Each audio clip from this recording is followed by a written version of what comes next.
Отец Хрием, почему счастье невозможно без Бога? Счастье вообще понятие очень интересное, потому что в контексте мирской жизни что такое счастье?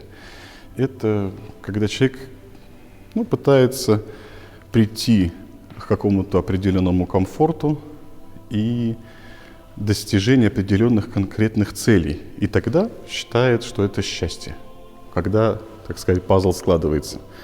Но это все временно и непостоянно. Постоянство мы можем найти только в Боге. И действительно, мы читаем, и Священное Писание нам об этом говорит, потому что счастье рассматривается как блаженство.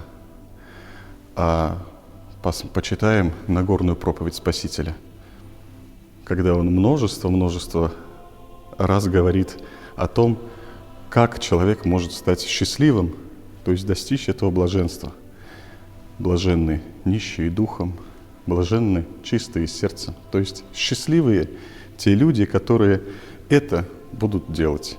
И поэтому счастье возможно лишь только во Христе, со Христом и в Боге, когда не будет эгоизма, когда не будет вот этого непостоянства, когда не будет подмены каких-то понятий, цельности жизни. Потому что цель — Бог, и тогда и счастье будет полноценным только в Боге.